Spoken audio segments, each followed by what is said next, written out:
Hi, I'm Quinn Nguyen at Intercom's the Oil and Gas Conference in Denver, Colorado.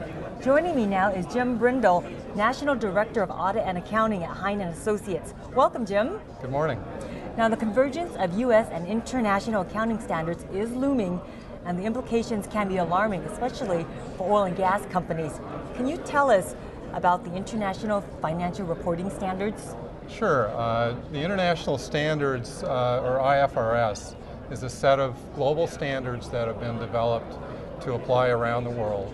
And currently about 120 countries are using IFRS, however the US is not. And right now the SEC is considering whether to either require or allow US public companies to adopt IFRS for their financial statements. So who will it impact? Well, right now it's impacting US companies that have global operations. So if they have a subsidiary in a country that now requires IFRS, that subsidiary may be reporting under IFRS.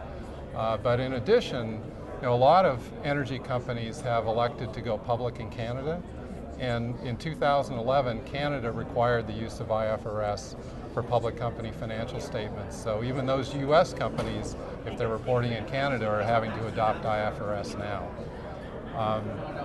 In addition, there's what's called the convergence effort, and the US FASB, our standard setting body, and the ISB, which is the international standard setting body, have agreed to bring the major differences between US GAAP and IFRS together over the next few years.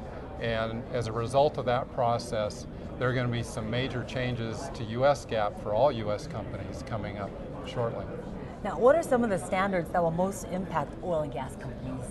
Now, on an overall basis, IFRS is considered to be more of a principles-based approach, whereas in the US we have a rules-based approach.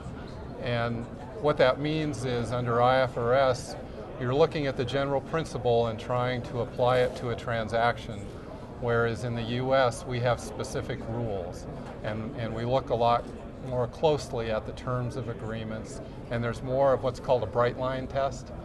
But some of the major areas that would affect oil and gas companies include the full cost method. US companies that now apply the full cost method, that method is not fully accepted by IFRS. So those companies could see differences in the amount of costs that they capitalize. They could also see differences in their impairment methodology. And for all companies, impairments under US GAAP, once you take an impairment, you can never reverse it. But under the international standards, if you have a subsequent recovery in value, you may be able to reverse that impairment. So that's one difference. Depletion, for all companies, the IFRS standards are not as restrictive. So you could see differences in how companies calculate depletion currently. Depreciation is another difference. And in the oil and gas business, that I think will affect mostly downstream companies. The big difference is that in the US now, for large assets, for example, a refinery, we can look at that refinery as one big asset and depreciate it over its entire useful life. But the international standards would require what's called componentization.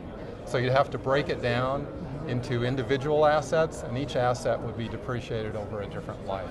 Now, is there a timetable for this convergence? Right now, the timetable for the SEC, if they do require IFRS, would most likely not be before the year 2015. But this convergence process that I've talked about is happening right now.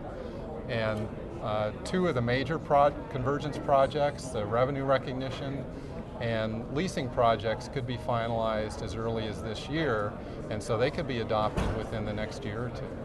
So how can oil and gas companies prepare for this?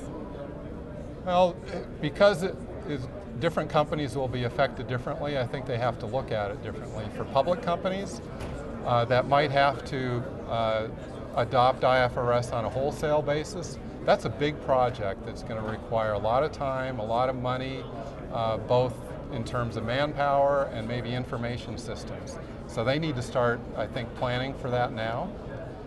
For the rest of us, these convergence projects could affect us shortly, and so I think it's really important that companies are monitoring those projects so they don't get surprised.